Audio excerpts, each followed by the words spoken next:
Niin, paikka on Helsingin kaupungin omistama Haltialan tila ja seisotaan tässä aika lähellä Vantaanjokea ja Vantaanjoki rajaa koko periaatteessa Haltialan tilan alueen ja tosiaan tilan omistaa Helsingin kaupunki.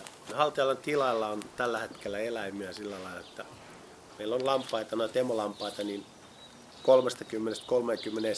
30-37 sille välille, että miten tilat antaa aina vuosittain myöten. Ja karitsoita syntyy vuosittain 60-90 sille välille.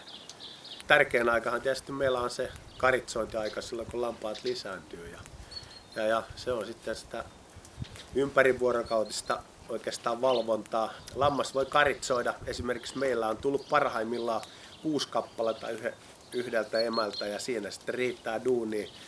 Yleensä ne tekee 1-3, 1-4. Joku emolammas pystyy hoitamaan hyvin 3 karitsaa, jopa 4, mutta yleensä siinä tarvitaan sitten kyllä lisäapua, että joudutaan juottaa päivittäin semmoista lisärehua, lisäjuomarehua, joka on vähän vastaavaa sitä emanmaidon korviketta. Osa karitsosta viettää kesän täällä Haltialassa.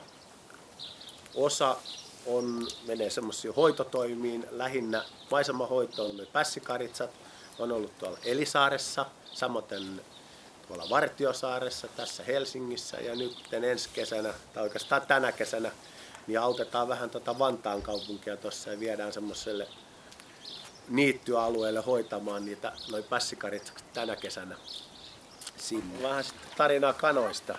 Eli se on suomalainen maatiaiskana ja niitä on eri linjoja, niin kuin sanotaan noista maatiaiskanoista olemassa. Meillä on tämmöisiä horniolaisia alkuperältään ja tällä hetkellä niitä nyt on 12 kappaletta, ettei mikään hirveä määrä, mutta kuitenkin. Ja maatiaiskanahan ei ole välttämättä mikään semmoinen munijarotu, mutta kyllä ne munii ja mitä munia nyt on tullut, niin henkilökunta yleensä mitä on, niin on voinut ottaa sitä ja käyttää niitä ne kananmunat. Varsinaisesti semmoisia poikasia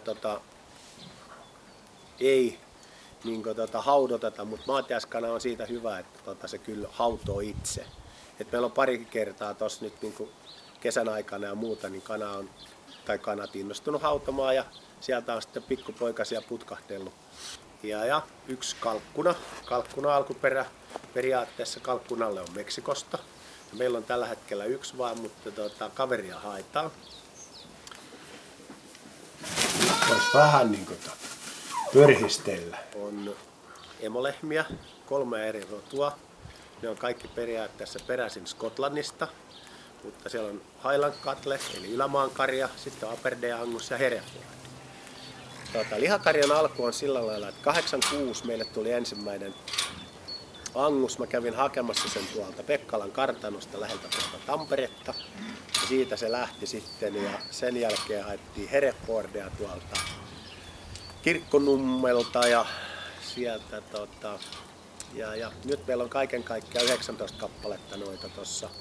Eli ainahan niitä se on enemmän vuosittain, mutta tällä hetkellä on vain 19, että se on 17 emoa ja pari sonnia.